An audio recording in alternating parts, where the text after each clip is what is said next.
Hi friends, welcome back to my channel. నేను రోజా. ఈ రోజైతే ఇంకొక రెసిపీతో మీ ముందుకొచ్చాను. ఇది సింపుల్ రెసిపీ. బీరకాయ పచ్చడి అన్నంలోకైతే చాలా బాగుంటుంది. మీరు కూడా ఒకసారి ట్రై చేయండి. ఎవరైనా నా ఛానల్‌ని ఫస్ట్ టైమ్ చూస్తుంటే ప్లీజ్ సబ్స్క్రైబ్ చేసుకోండి. ఇంక ప్రాసెస్‌లోకి వెళ్దాం. మనము లేతగా ఉన్న బీరకాయలైతే 2 తీసుకోవాలి. అలాగే వాటి పైన ఏమన్నా కొద్దిగా బలిసినట్టుంటే వాటినైతే పీల్ చేసేసుకోండి లైట్‌గా. తర్వాత అయితే ఈ విధంగా బీరకాయలనైతే చిన్న చిన్న వప్పులుగా కట్ చేసుకోండి. మనకి వైట్‌గా ఉన్నది కూడా వేసేసుకుంటాము పచ్చడికి కాబట్టి.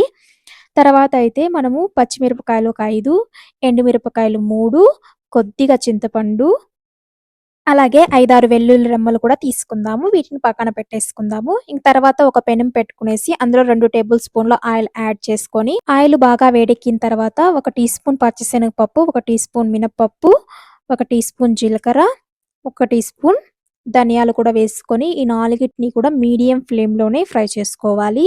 అవంతా కూడా మనకి కొద్దిగా కలర్ చేంజ్ అయ్యేంత వరకు ఫ్రై చేసుకొని, నెక్స్టు 5 పచ్చిమిరపకాయలు, 3 ఎండుమిరపకాయలు, కొద్దిగా వెల్లుల్లి రెమ్మలు, కరివేపాకు కూడా వేసుకునేసి వీటన్నిటిని కూడా మనము మీడియం ఫ్లేమ్‌లోనే బాగా ఫ్రై చేసుకోవాలి. మనకి పచ్చిమిర్చి కూడా బాగా ఫ్రై అయిన తర్వాత మనం అప్పుడే కట్ చేసి పెట్టుకున్న బీరకాయ ఉప్పులను కూడా యాడ్ చేసుకొని కలుపుకుంటూ వీటినైతే మూత పెట్టుకొని ఒక 2, 3 నిమిషాలైతే బాగా ఫ్రై చేసుకోవాలి. మధ్య మధ్యలో కలుపుకుంటూ ఫ్రై చేసుకుంటే మనకి మెత్తగా అయ్యేంత వరకు అంటే ఉప్పు అనేది కొద్దిగా బాగా ఇరిగేంత వరకు మనం ఫ్రై చేసుకొని నెక్స్ట్ చింతపండు గూడా యాడ్ చేసుకొని, వాటిని కూడా ఒక నిమిషం పాటు ఫ్రై చేసుకొని, మనం స్టవ్ అయితే ఆపేసుకునిద్దాము.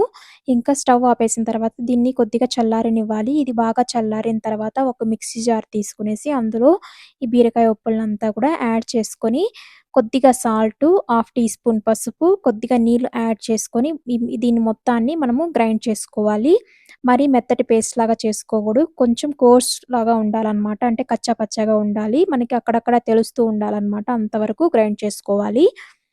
తర్వాత అదే ప్యాన్‌లో ఒక టేబుల్ స్పూన్ అంతా ఆయిల్ యాడ్ చేసుకొని, ఆయిల్ బాగా వేడెక్కిన తర్వాత ఒక టీ స్పూన్ ఆవాలు, ఒక టీ స్పూన్ జీలకర్ర, అలాగే కొద్దిగా మినపప్పు, శనగపప్పు రెండిటిని కూడా యాడ్ చేసుకొని బాగా ఫ్రై చేసుకోవాలి. అవి కొద్దిగా చిటపటలాడిన తర్వాత 3 ఎండుమిరపకాయలు, అలాగే ఒక రెమ్మ కరివేపాకు గూడా యాడ్ చేసుకొని రెండిటిని కూడా బాగా ఫ్రై చేసుకుందాము. అవి కొద్దిగా ఫ్రై అయిన తర్వాత మనం అప్పుడే గ్రైండ్ చేసి పెట్టుకున్న పచ్చడి కూడా ఇందులో యాడ్ చేసేసుకుందాము. అలాగే మనం మిక్సీ జార్ కడిగిన నీళ్లు కూడా కొద్దిగా యాడ్ చేసుకుందాము. కొద్ది నీళ్లుంటే ఏం పర్లేదు. పచ్చడి మనకి ఎంత కన్సిస్టెన్సీ కావాలో అన్ని నీళ్లయితే యాడ్ చేసుకోండి. అలాగే సాల్ట్ చెక్ చేసుకొని, సాల్ట్ గన సరిపోకపోతే కొద్దిగా సాల్ట్ అయితే యాడ్ చేసుకొని, దీన్నైతే 2 నిమిషాలు ఈ విధంగా ఆయిల్ బాగా సెపరేట్ అయ్యేంత వరకైతే ఉడికించుకోండి కలుపుకుంటూ. అంతే మనకి చాలా సింపుల్ అండ్ ఈజీ బీరకాయ పచ్చడి అనేది రెడీ అయిపోయింది.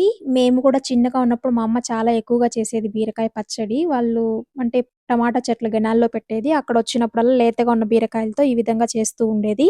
టేస్ట్ అయితే చాలా బాగుంటుంది. అన్నంలోకి ఈ విధంగా చేసుకుంటాము. సంగట్లోకి కావాలంటే కూడా మనం దీన్నే కొద్దిగా నీళ్లుగా చేసుకుంటే సంగట్లోకి కూడా తినొచ్చు. బావుంటుంది. మీరు కూడా ఒకసారి ట్రై చేయండి. నచ్చితే ఒక లైక్ చేయండి. అలాగే నా ఛానెల్‌కి సబ్స్క్రైబ్ చేసుకోండి. Thanks for watching. బాయ్.